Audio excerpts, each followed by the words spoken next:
পায়ের নিচে লাগাই দিয়ে হাইটে যাওয়ার মধ্যে আমরা বড় কোনো গৌরব মনে করি না। এসব প্রেমিক মানুষের সমস্ত চাপ যেন ওসমান হাদি এবং তার টিমের উপরে পড়েছে। আজকে ভাবেন, আজকে যদি আরো 100 ওসমান হাদি থাকতো, তাহলে আমরা 100 জনই 100 ইস্যু নিয়ে কথা বললে জাতীয় পর্যায়ে ইম্প্যাক্ট তৈরি হতো। ভাই, আমি এবং আমাদের টিম এত ছোট দেশে এত বড় বেশি জনগণ, কতদিন প্রতিদিন ইস্যু তৈরি হয়, মানুষ কষ্ট পায়। প্রবাসীদের নিয়ে কোনোদিন কথা বলতে পারি না, তারা এত কষ্টে আছে। আমরা চাইলেও তো সেই ইস্যুগুলো প্রতিদিন সামনে আনতে পারবো না, আমাদের তো লিমিটেশন আছে।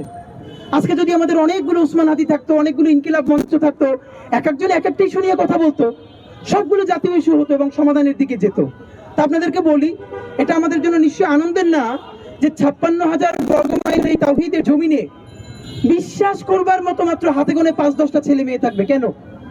এবার আমাদের লড়াই, আমরা যেন পরবর্তী বাংলাদেশের জন্য যে সাংস্কৃতিক বিপ্লবটা করতে চাই, আপনি বিএনপি করেন, জামাত ইসলামী করেন, এনসিপি করেন, আপনি যেই দলই করেন না কেন, আপনি ইউএসএ থাকেন, কানাডা থাকেন, সফটওয়্যার ইঞ্জিনিয়ার হন, সাহিত্যিক হন, কবি হন, আপনি যে ইনপুটটা দেবেন সেটা ঘুরে ফিরে বাংলাদেশের পক্ষে যেতে হবে। আপনার মননে, মগজে, ভাবনায়, চিন্তায়, সমস্তত্বে, রাজনীতিতে যেই জিনিসটা বারবার প্রতিধ্বনি হবে সেটি হলো বাংলাদেশ এবং বাংলাদেশ একটা স্বাধীন সার্বভৌম সীমান্ত।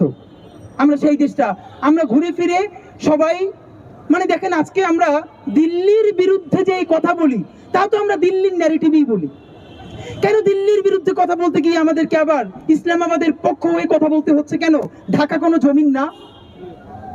আমাদেরকে দিল্লি, হ্যাঁ, পাকিস্তান, চায়না, শ্রীলঙ্কা আমাদের দারুণ প্রতিবেশী। যেমন প্রতিবেশী আমাদের ভারত, আমরা এখানে কোনো প্রভু চাই না, আমরা অনেক ভালো প্রতিবেশী চাই। আমরা বঙ্গোপসাগরের মধ্যে হতে দুনিয়ার সব জায়গায় চলে যেতে চাই। আমাদেরকে পাকিস্তানকে লাগবে, চায়নাকে লাগবে, এমনকি ভারত যদি প্রভুত্ব বন্ধ করে তারা ভালো প্রতিবেশী হয়, আমাদের ভারতকেও তো লাগবে। শুধু আমাদের লাগবে না, আমাদেরকেও ভারতকে লাগবে ভারতের স্থিতিশীলতা রক্ষার জন্য। সেটা যদি হয়, তাহলে কেন আমাদের দেশে আজকে একজনই গিয়ে একটা ভারতের পতাকা লাগাই দিচ্ছে? আবারও বলি, ভারতের পতাকা কিংবা পাকিস্তানের পতাকা পায়ের নিচে লাগাই দিয়ে হাইটে যাওয়ার মধ্যে আমরা বড় কোনো গৌরব মনে করি না। আমি সারাক্ষণ শুধু ভারতের বিরুদ্ধে কথা বলছি আর পাকিস্তানের পতাকা পাড়িয়ে যাচ্ছি। সেই ভাঙা রাষ্ট্র পাকিস্তানেরও পারমাণবিক বোমা আছে, আর ভারত দুনিয়াব্যাপী তার হেজিমনি দিয়ে আইটি সেক্টর দখল করে শুধু বাংলাদেশ না, যাকেই সে থ্রেট মনে করে তার বিরুদ্ধে প্রোপাগান্ডা ছড়াচ্ছে। আর আমরা এখানে বসে কি করছি? কতক্ষণ ভারত, কতক্ষণ পাকিস্তানের কথা বলছি। আমার ঢাকার কথা কই ভাই? আমার বাংলাদেশের কথা কই ভাই? একজন আজানের উত্তর দিয়েন। আমাদের এবার নয়া রাজনীতি, আমরা ঢাকার কথা বলবো, আমরা 56,000 বর্গমাইলের কথা বলবো।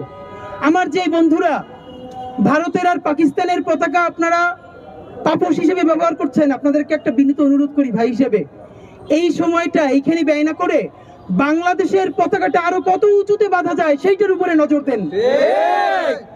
ভারত পাকিস্তানকে পাড়াই গেলে বাংলাদেশের কোনো উন্নতি হবে না, কিন্তু বাংলাদেশের পতাকাটা যদি আরো অনেক উঁচুতে, আরো উঁচুতে বাঁধা যায়, সেইটাই আমাদেরকে বিশ্বের বুকে পরিচিত করবে ইনশাআল্লাহ।